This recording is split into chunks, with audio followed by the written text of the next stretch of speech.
Few words of welcome. President Benigno Aquino. In the early 20th century, Japanese laborers were brought to the Philippines to build the Cannon Road to Baguio. Some of them still have descendants in the vicinity to this day. Many Japanese settled in Davao prior to World War II. All these came to our shores in search of work or to establish businesses. Many Filipinos too have found in Japan a place to call their new home.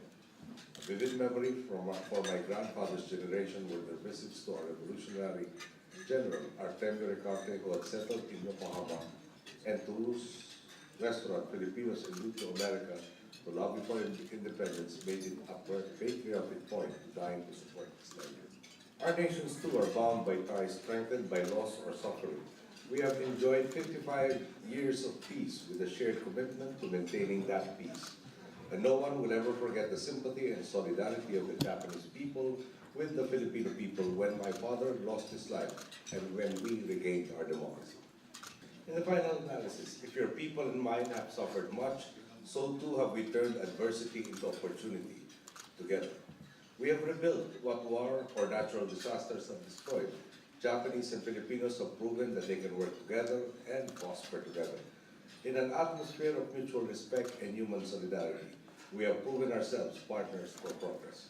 And in this partnership, the Filipino people have much to be thankful for. Today, Japan is the largest source of official development assistance for our country. As of June 2011, the total amount of ongoing overseas development assistance has reached $2.69 billion. As for investments, in 2010, Japan has pledged $1.29 billion in IPA-approved investments, amounting for almost 30% of the $4.35 billion of total IPA-approved investments in the country, making Japan the top investor for this period. I'm here to share with you the bright prospects for the future of our partnership. I was elected into office with a clear mandate, and it is my obligation to make the promises I made to my people real and felt by all. So from day one, my administration has been working around the clock to ensure that the reforms we have already put in place will improve the ability of our citizens to put food on the table. So what have we undertaken so far?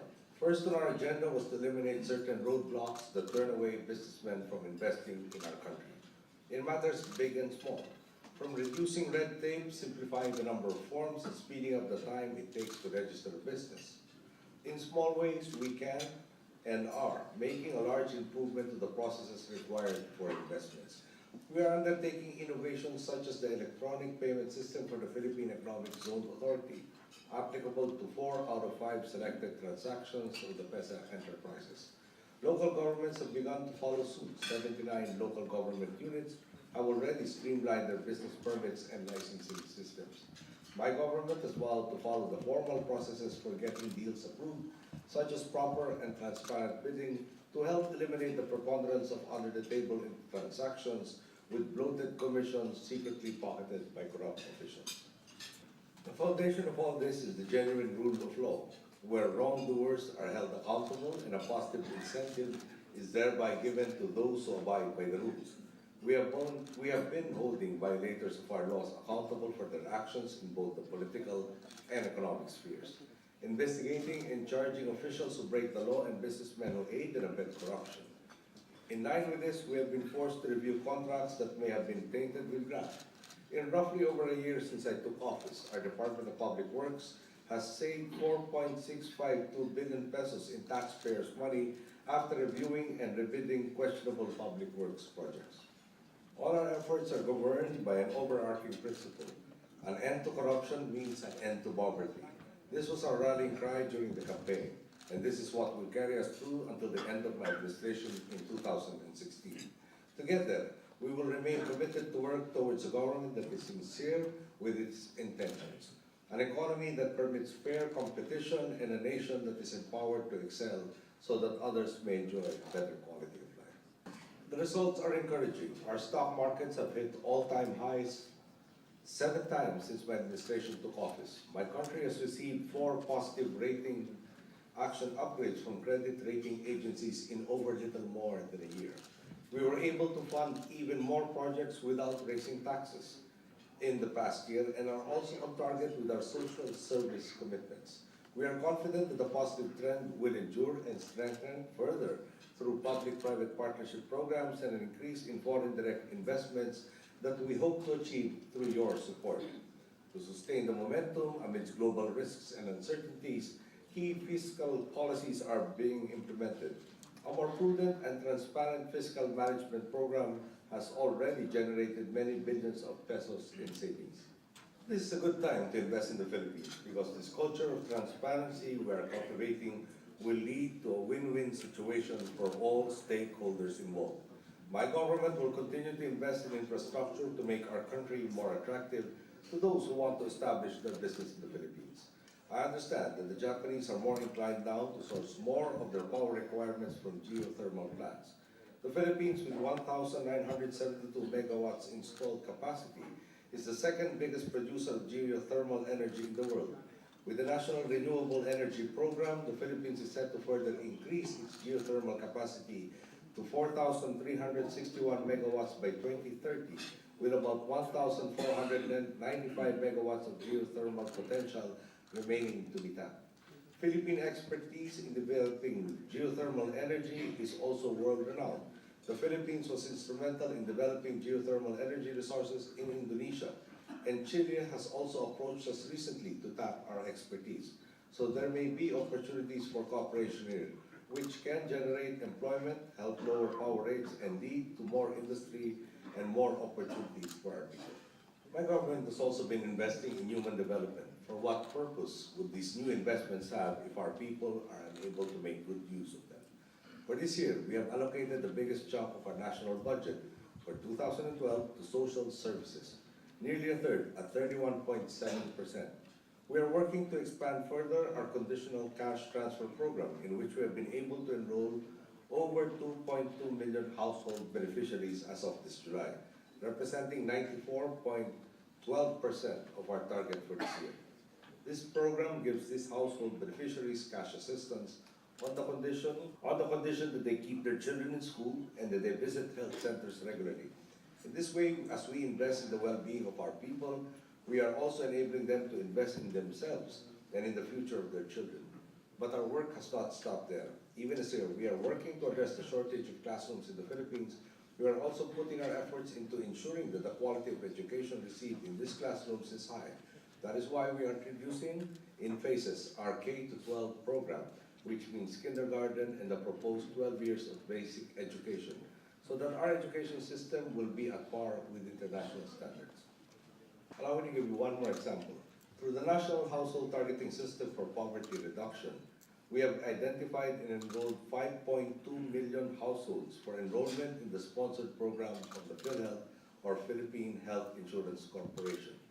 This means that as of this July, these 5.2 million families are assured of health care without having to worry about paying their premiums, which are shouldered by the national government through PhilHealth and sponsors like local government units, individuals in the private sector, and private corporations. We will pursue these until such time that economic rewards are already felt by those who have the least in life, so that they too can help stimulate the economy. In time, we will achieve an environment where our people have jobs that would enable them to meet their needs, where businesses prosper because the needed infrastructure are in place, and where the economy is characterized by consumers and entrepreneurs coexisting harmoniously because they both have incomes at their disposal.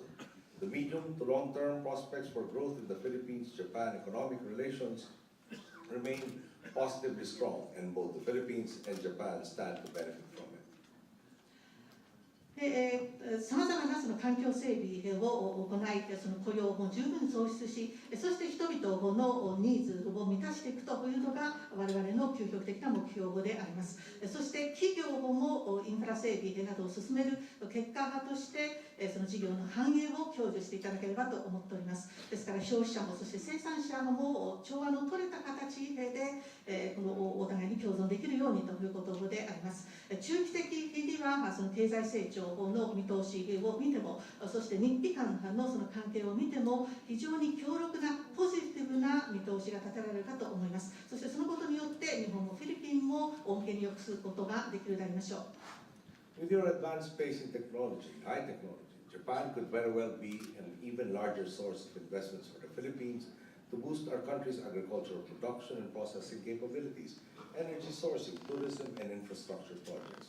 With me are my economic managers who can explain to you more clearly the incentives that we are offering to investors, which will make investing in our country a viable prospect, given my government's commitment to provide a level playing field to all those who will do business with us. It is my hope that the initial corrective actions we have already taken would erase doubts among some who are exploring the idea of investing in the Philippines. We are undertaking these measures to create a more equitable business environment where each project represents what we call the 5 R's we are espousing, which is right project, right cost, right quality, right people, and definitely right on time. This is the only way to ensure that your projects are beyond question by the public or by succeeding administrations. Last June, during the send-off ceremony for the Philippine Medical Assistance Team to Japan, His Excellency Ambassador Urabe very kindly paid tribute to the 210,000 Filipinos in Japan whom he said were hanging on and doing their best to help the recovery of Japan. Allow me to pay tribute to the Japanese people who in a time of calamity and adversity demonstrated discipline, duty, and selflessness, whether in the personal example of His Majesty the Emperor or that of your self-defense forces and ordinary men and women who are working to rebuild your nation. Our nations have welcomed each other to our respective shores and have committed to a strategic partnership built on democratic aspirations and shared humanitarian concern. We can therefore draw confidence from our past ability to recover and build a better life. We can do so again by stimulating trade, so that what emerges from the present circumstances is a relationship marked by even greater prosperity than what we have already witnessed in the past. Thank you.